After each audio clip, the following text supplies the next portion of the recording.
एक छोटे से गांव में अली नाम का एक गरीब लेकिन मेहनती लड़का रहता था। यह गांव पहाड़ियों के बीच बसा हुआ था, जहां सुबह की ठंडी हवा दिल को सुकून देती थी और शाम को डूबते सूरज के साथ एक अजीब सी उदासी फैल जाती थी। गांव के अधिकतर लोग किसान थे, लेकिन जमीन कम और पेट ज्यादा थे। इसी गांव के किनारे एक टूटा फूटा सा घर था, जिसमें अली अपनी मां के साथ रहता था। अली के पिता का देहांत कई साल पहले हो चुका था। तब अली बहुत छोटा था। मां ने ही उसे पाल पोस कर बड़ा किया था। मां अक्सर बीमार रहती थी, लेकिन उसके चेहरे पर कभी शिकन नहीं आती थी। वह हर हाल में अल्लाह का शुक्र अदा करती और अली को भी यही सिखाती थी। वह कहती, बेटा, हालात चाहे जैसे हों, इंसान को सब्र और मेहनत नहीं छोड़नी चाहिए। अली हर सुबह फज्र की नमाज के बाद काम की तलाश में निकल जाता।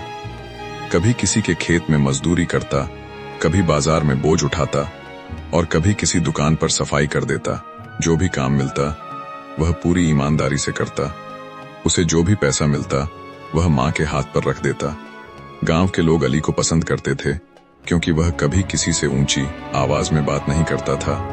अगर किसी को मदद की जरूरत होती तो अली सबसे पहले आगे आता। खुद भूखा रह लेता, लेकिन किसी जरूरतमंद को खाली हाथ नहीं लौटाता। एक साल गांव पर बहुत बड़ा संकट आ पड़ा। बारिश नहीं हुई, खेत सूख गए, कुएं में पानी कम हो गया, अनाज की कीमतें बढ़ने लगीं, लोग परेशान हो गए। कई घरों में चूल्हा जलना बंद हो गया। भूख और डर ने पूरे गांव को अपनी गिरफ्त में ले लिया। अली के घर की हालत भी खराब हो गई। कई दिन ऐसे आए जब मां और बेटे ने आधा पेट खाकर गुजारा किया। मां अक्सर अली को देखकर रो लेती, लेकिन अली हमेशा उसे ढाढ़स देता। वह कहता, अम्मी, अल्लाह जरूर रास्ता निकालेगा, हमें बस हिम्मत नहीं हारनी है।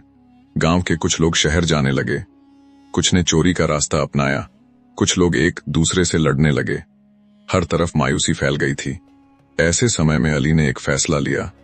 एक शाम उसने गांव के लोगों को इकट्ठा किया। सब थके हुए और निराश चेहरे लिए बैठे थे।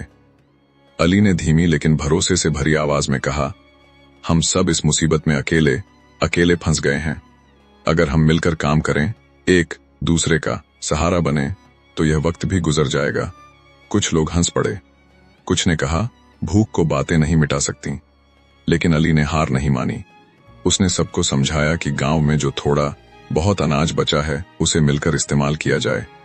जिनके पास ताकत है वे काम करें, जिनके पास अनुभव है वे रास्ता दिखाए। धीरे धीरे कुछ लोग अली की बात मानने लगे। उन्होंने मिलकर एक छोटा सा अनाज भंडार बनाया। सबने तय किया कि कोई भी भूखा नहीं सोएगा। जो काम मिलेगा सब मिलकर करेंगे।